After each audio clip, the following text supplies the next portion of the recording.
రాత్రి 7:30 మీ ఈటీవీలో.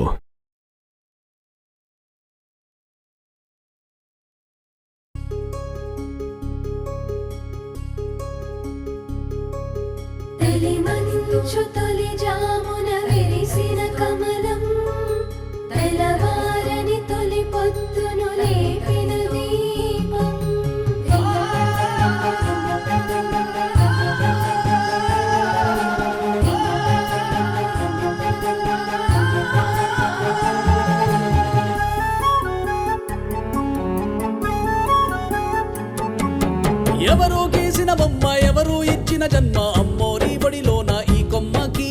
గడప గడప తనకు పుట్టి నిల్లేనంటూ పనులన్నీ చేస్తుంది ఓ బిడ్డలా. అమ్మోరు తల్లికి ఈ చందమామకి ఏ బంధమున్నదో ఎవరెరుగులే. ఈ అమ్మ సేవలో ఎరిగేటి జ్యోతిలా ఎదిగింది ఏ కథను రాసేందుకో. ఒళ్ళంతా కళ్ళతో మన ఊరినే కాచేటి పొలిమేరా పెద్దమ్మకు. ఏ చిన్న లోటంటూ రానియక బాగోగులే చూసే ఈ బొమ్మకు. 100 ఏళ్ళు ఆయువునే అందివ్వగా చెయ్యెత్తి మొక్కుదామమ్మోరినే. ఎవరు వేసిన బొమ్మ, ఎవరు ఇచ్చిన జన్మ, అమ్మోరి బడిలోన ఈ కొమ్మకి. గడప గడప తలకు పుట్టి నిల్లేనంటూ పనులన్నీ చేస్తుంది ఓ బిడ్డలా.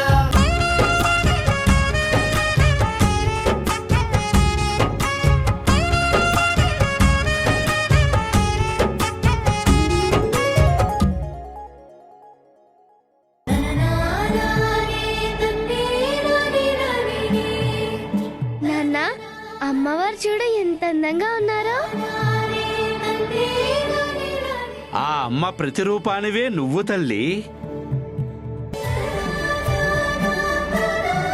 అమ్మా భవానీ, నిండు నూరేళ్లు చల్లగా ఉండాలి. అమ్మా శ్యామల, ఆ అమ్మవారికి తొలి అభిషేకం చెయ్యాలి. పవిత్రమైన ఆ గోదారమ్మ నీళ్లు తీసుకొనిరా. అలాగే స్వామి. ఇలా రామ్మా, తీసుకో.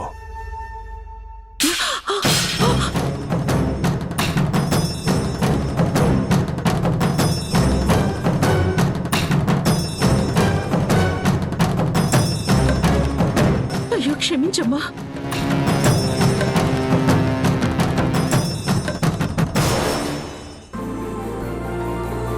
అమ్మా, నువ్వేం బాధపడకు. ఆ అమ్మవారికి గోదారమ్మ నీళ్లు నేను తీసుకొస్తా. నువ్వు మోయలేవు తల్లి. చిన్న బిందె కదా నాన్న, నేను తీసుకొస్తా. కనీసం నేను తోడుగా వస్తా. తోడుగా అమ్మవారుందిగా. పోనీ నేను రానా? నువ్వు ఆ అమ్మవారికి తోడుగా ఉండు బాబు, నేను వెళ్తా.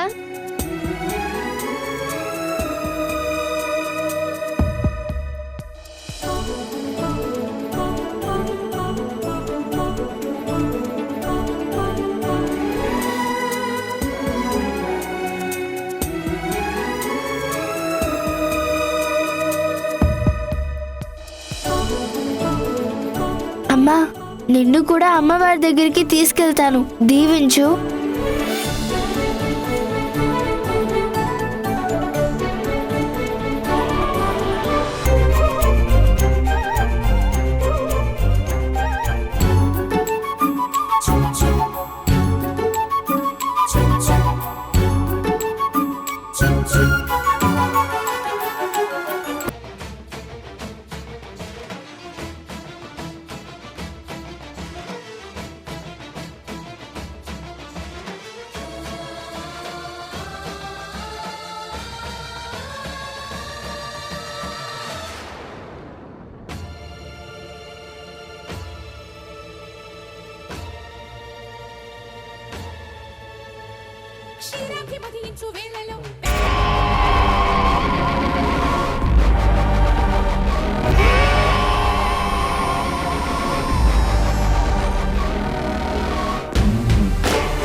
ఒంటరిగా ఉంది.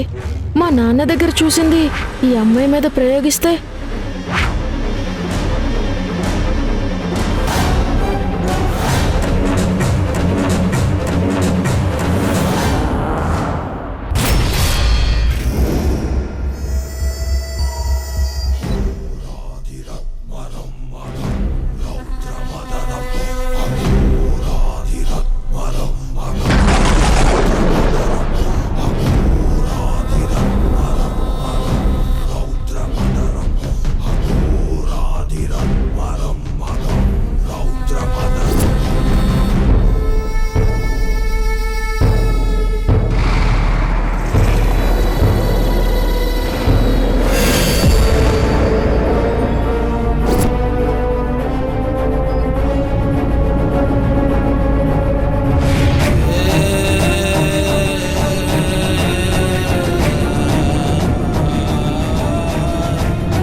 భవానీ ఇంకా రాలేదేంటి?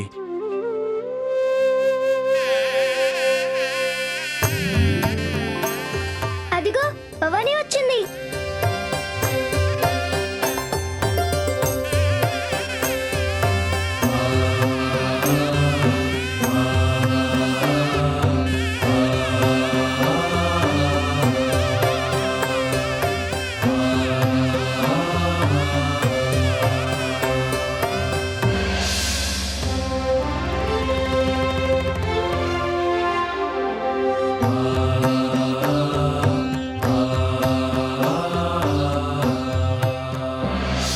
స్వామి, గోదారమ్మ నీళ్ళు తెచ్చేసా. ఆ అమ్మవారికి అభిషేకం చేయండి. అభిషేకం చేయాల్సింది నువ్వేనమ్మా. నేనా? అవును, నువ్వే. నువ్వంటే ఆ అమ్మవారికి బాగా ఇష్టం కదా. పైగా కష్టపడి నీళ్లు కూడా తెచ్చావు కదా. అందుకే అభిషేకం కూడా నువ్వే చేయాలి. సరే, నేనే చేస్తా. రామ్మా.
అమ్మా భవానీ,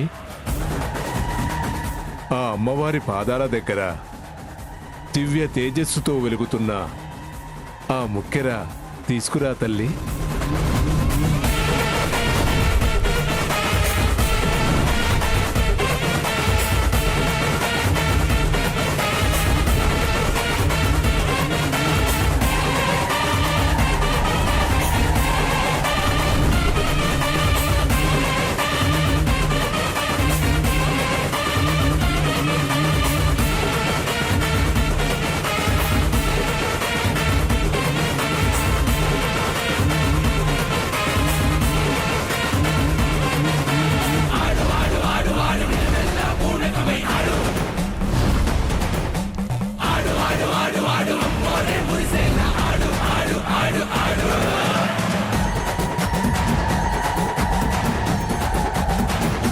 అసలు ఈ ముక్కు పుడక ఎలా వచ్చుంటుంది?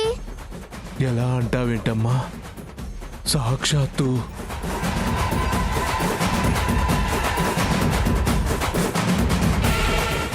ఇదేంటి పెద్ద పూజారి ఇంతలా ఆశ్చర్యపోతున్నాడంటే ఖచ్చితంగా ఏదో మిస్టరీ ఉండి ఉంటుంది.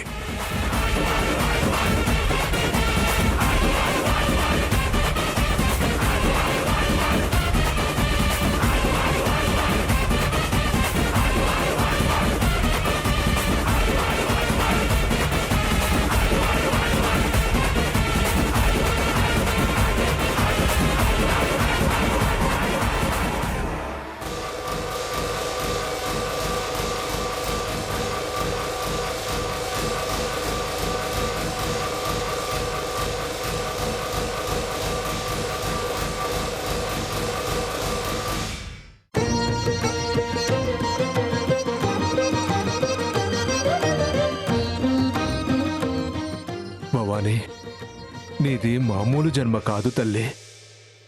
నువ్వు కారణ జన్మురాలివి. సుమారు 200 ఏళ్ల క్రితం ఈ అమ్మవారి గుడి ఆ గోదారమ్మలో కలిసిపోయిందమ్మా. ఆ గుళ్ళో ఉన్న మహిమగల ఈ ముక్కెర సరిగ్గా ఆ అమ్మవారి పునఃప్రతిష్ఠ రోజే ఇక్కడికి అందేలా చేశావు తల్లి.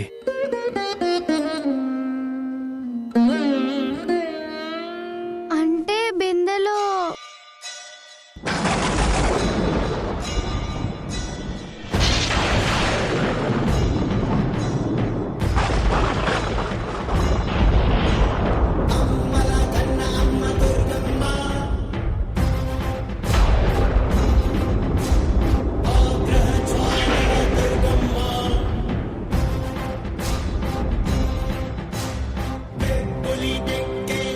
ఇది మామూలు ముక్కు పుడక కాదు, చాలా మహిమ కలిగినది.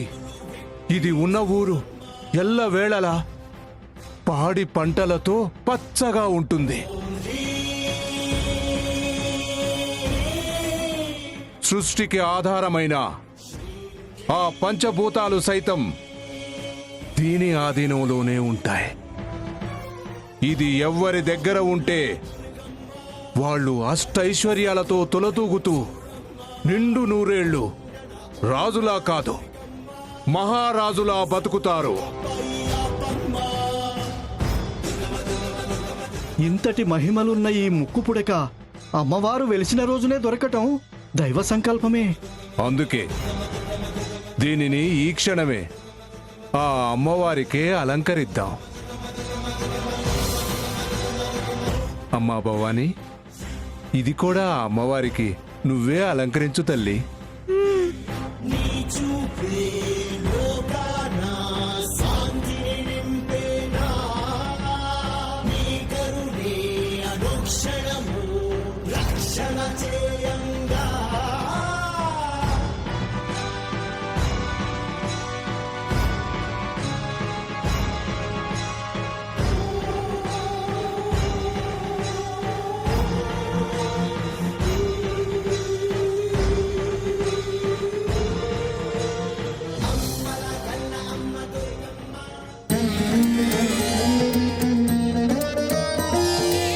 వెంకట శాస్త్రి గారు, అమ్మవారు వెలసిన ఈ పవిత్రమైన గర్భగుడి చుట్టుపక్కల ఉన్న 600 ఎకరాలు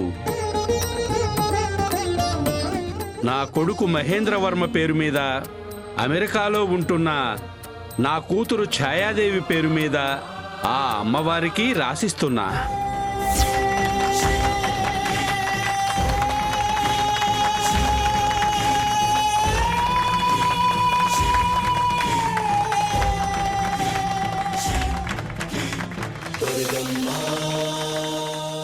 అయ్యా, మీ పెద్ద కూతురు దానికి పిండం కూడా పెట్టేశాను. చచ్చిన దాని ఊసెత్తొద్దని చెప్పానా?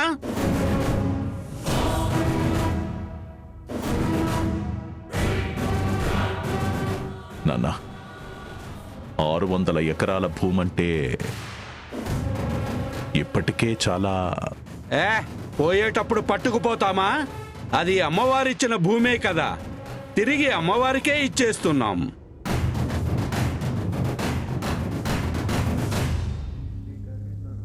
వెళ్ళి పత్రాలు పట్టరండి.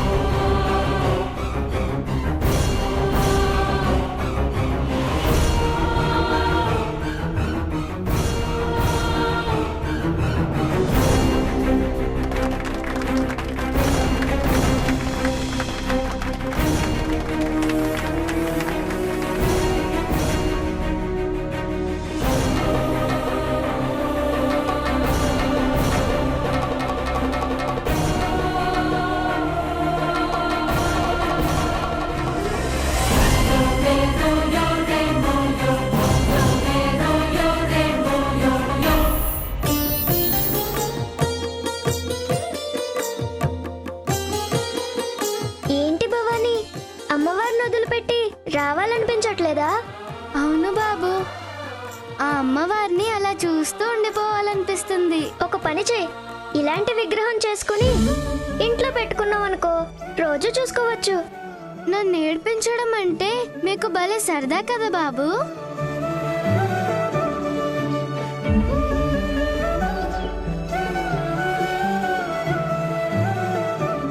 చూడమ్మా, అమ్మవారి పూజలు బాగా జరిగేటట్లు చూసుకో, సరేనా? అయ్యా, మీ చెల్లెలు వాళ్ళు ఇప్పుడు మీ నాన్నగారు కానీ చూశారనుకోండి, రచ్చ రచ్చే.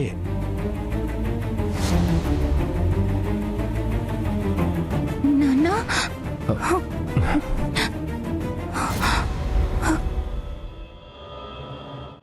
నాన్నా,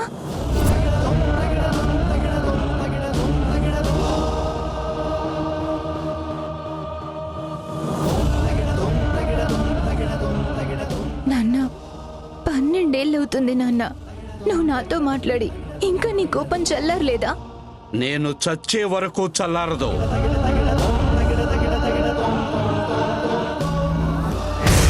నేను చేసింది తప్పే, నన్ను క్షమించండి. కోపం తీరకపోతే తిట్టండి, కొట్టండి, అంతేకాని మాట్లాడకుండా ఉండకండి. అది ఈ జన్మలో జరగదు. నా పరువును చంపేసి ఎప్పుడైతే ఈ నీచుడితో వెళ్ళిపోయావో ఆ రోజే నా దృష్టిలో నువ్వు చచ్చిపోయావు. తనదేం తప్పులేదు, తప్పంతా నాదే మావయ్య. ఛీ! ఎవడ్రా నీకు మామయ్య? ఇంకోసారి అలా పిలిచావో చంపేస్తాను. ఆ? క్షమించండి నాన్న, క్షమించండి నాన్న, ప్లీజ్ క్షమించండి. క్షమించండి నాన్న.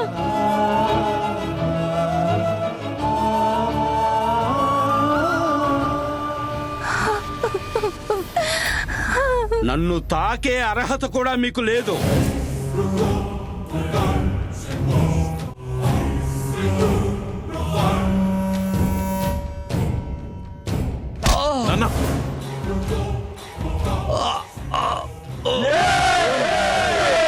ఆగండి! చూసావా, ఆ నీచుడికి పుట్టిన రక్తానికి కూడా ఆ నీచపు బుద్ధులే వచ్చాయి.